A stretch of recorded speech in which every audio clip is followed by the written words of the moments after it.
വിശുദ്ധ ലൂക്കാ അറിയിച്ച സുവിശേഷം 1-ാം അധ്യായം 42 മുതൽ 45 വരെയുള്ള തിരുവചനങ്ങൾ.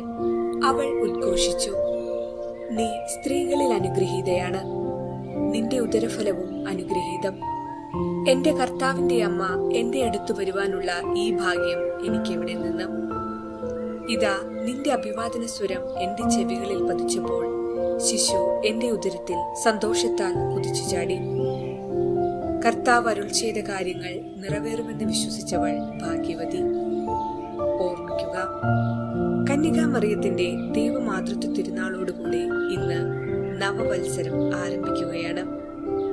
നവവത്സരത്തിൽ ദൈവമാതാവിനെ നമ്മുടെ അമ്മയായി കാണുക. അലക്സാൻഡ്രിയയിലെ വിശുദ്ധ സിറിൽ എഴുതിയിരിക്കുന്നു, യാതൊരു കാരണത്താലും ഏക കർത്താവായ യേശുക്രിസ്തുവിനെ ദൈവപുത്രനും മനുഷ്യപുത്രനുമായി രണ്ടായി വേർതിരിക്കാവുന്നതല്ല. മനുഷ്യനായ ആളിനോട് വചനം ചേർന്നുവെന്നല്ല വിശുദ്ധ ഗ്രന്ഥം പറയുന്നത്, പ്രത്യുത വചനം മാംസമായെന്നാണ്. വചനം മാംസത്തോടും രക്തത്തോടും ചേർന്നു. വചനം മനുഷ്യ ശരീരത്തെ സ്വന്തമാക്കി. പിതാവിൽ നിന്നുള്ള ദൈവത്വത്തെയോ ഉത്ഭവത്തെയോ നഷ്ടപ്പെടുത്താതെ സ്ത്രീയിൽ നിന്ന് മനുഷ്യനായി പിറന്നു.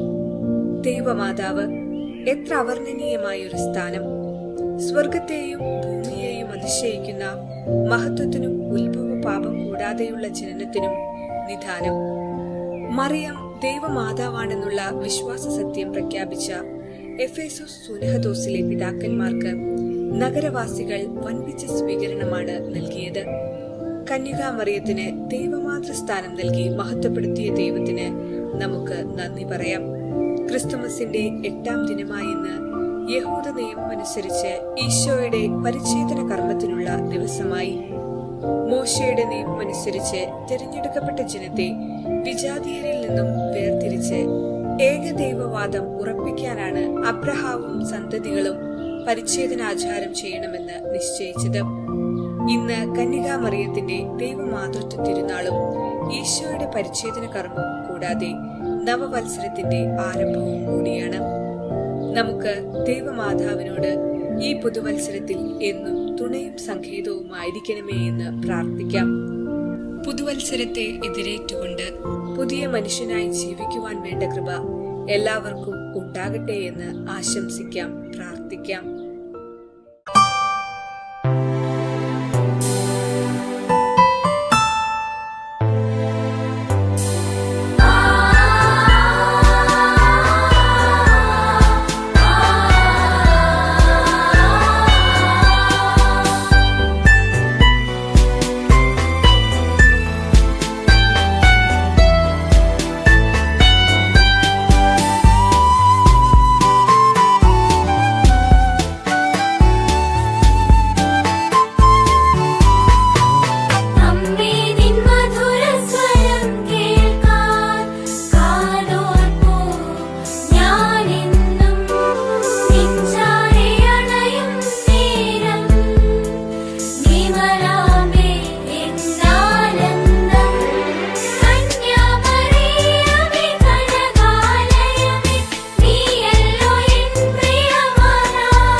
വഴി തന്നിൽ നയിച്ചിടണം.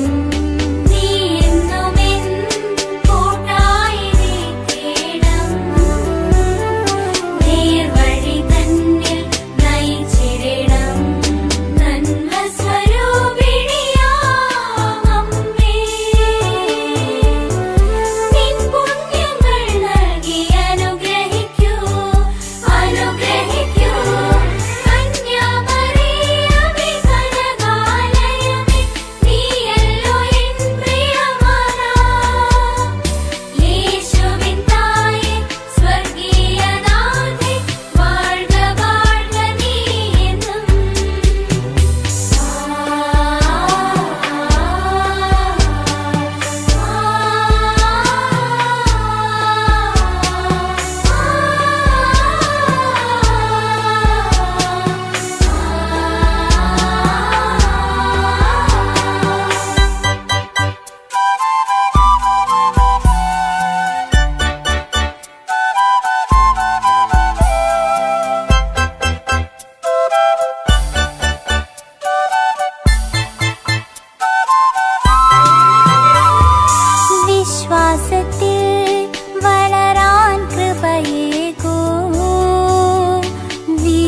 വിളിക്കുമ്പോൾ